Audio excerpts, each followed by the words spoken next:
महामंडलेश्वर स्वामी परमानंद जी से निवेदन करूंगा, उन्हीं के नामा राशि परमानंद जी, कि आप भी अपनी पुष्पांजलि वकांजलि।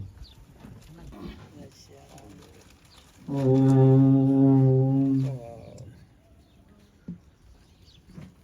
नमो चराचर ब्रह्म को, नमो भान गुरुहंस, नमो शांत स्वरूप सदा, नमो हंस सर्वंस। शंकरं शंकराचार्यं केशवं बादरायणं, सूत्रभाष्यकृतो वंदे भगवन्तो पुनः पुनः, भगवन्तो पुनः पुनः। आज की इस सभा के सभापति जी आचार्य महामंडलेश्वर डॉक्टर स्वामी शिव स्वरूपानंद जी महाराज के श्री चरणों में वंदन करते हुए, अलग ज्ञान गोरक्षा समिति के पीठाधीश्वर महामंडलेश्वर स्वामी ज्ञान स्वरूपानंद जी महाराज के श्री चरणों में वंदन करते हुए तथा अन्य सभी संत महापुरुषों को वंदन करते हुए आप सभी का हार्दिक हृदय से मैं अभिनंदन करता हूं। आज हम पूज्य ब्रह्मलीन स्वामी स्वरूपानंद जी महाराज की समाधि स्थल पर हरि स्वरूपानंद जी महाराज और परमानंद जी महाराज की समाधि स्थल पर संत धाम में ब्रह्मलीन संत महापुरुषों को पुष्पांजलि भावांजलि समर्पित करने के लिए यहाँ एकत्रित हुए हैं। महाराज स्वामी परमानंद जी महाराज बहुत ही शीतल स्वभाव के संत थे। मैंने उनको कई बार देखा, बहुत ही सौम्य महापुरुष थे। और ऐसे संत के लक्षण ही यही होते हैं कि संत सौम्य हो, संत निर्मल हो। उग्र स्वभाव का संत भले ही उग्र भाव रखता हो, लेकिन उनसे थोड़ा मन में ऐसा रहता है। तो महाराज श्री का जीवन बहुत ही शांत जीवन था, सौम्य जीवन था।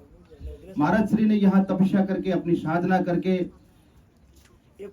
जो अनुभूति प्राप्त की, जो ज्ञान की अनुभूति प्राप्त की, वो सराहनीय है। और महाराज श्री की त्याग तपस्या की वजह से हम सभी यहाँ पर एकत्रित हुए हैं।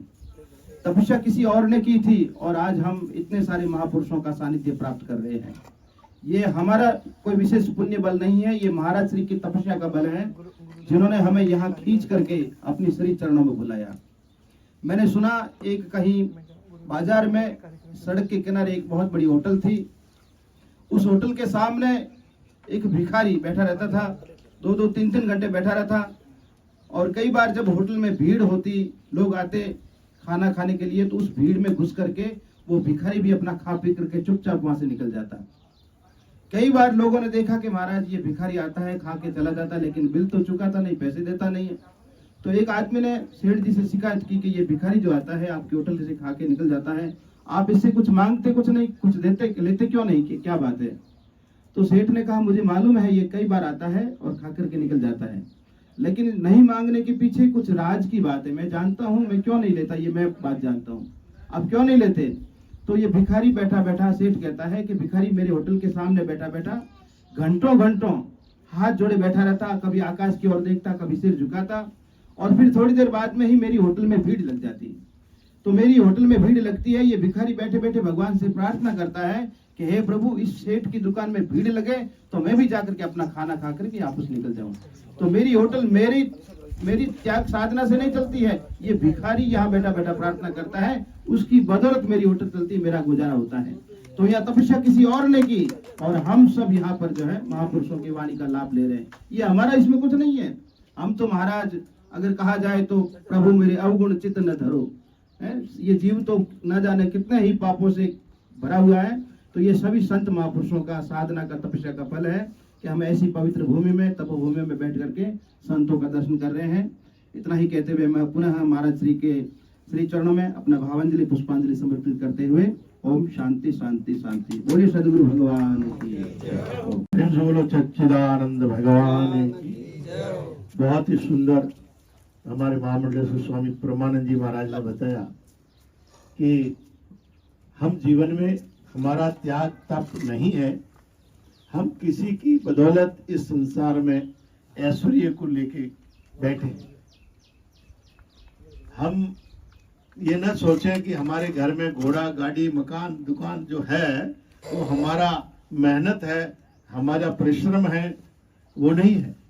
ये परिश्रम किसी उस भिखारी का है कि वो प्रार्थना करता हमारे लिए कि उसका भोजन भी हो जाए। वो प्रार्थना करता है कि ऐसी भीड़ लगे जिस भीड़ के अंदर मैं भी अपना प्रसाद पालूं। तो ऐसे ही हमारे घरों में भी, हमारे पास भी जो हाथी, घोड़े, ऊंट की सामग्रियां हैं, धन दौलत, ये सब किसी की दी हुई है। इसीलिए आप भी कभी भी ऐसा कोई आपके सामने दीन दुखी अभ्यागत दिखे तो आप हमेशा उसको देते रहना, उसके कटोरे के अंदर डालते रहना। उस कटोरे के अंदर डालते रहोगे तो भरा रहेगा, और वैसे ही मैल माड़िया मकान दुकान आपका बना रहेगा, नहीं तो वो कटोरा आपके हाथ में आ जाएगा, फिर उसी तरह घूमते रहोगे। इसीलिए महाराज श्री ने यही समझाया कि हमेशा देते को हरि देते, क्यों राके भगवान मिनक मजूरी देते। मिनक भी अपने ऊपर कर्जा नहीं चढ़ाना चाहता है तो भगवान कैसे अपना कर्जा चढ़ाएंगे। तो इसीलिए हमेशा हाथ से उतर देते रहना। भगवान ने दिया है तो कभी कंजूसी मत करना। ऐसा मौका बार बार नहीं आएगा।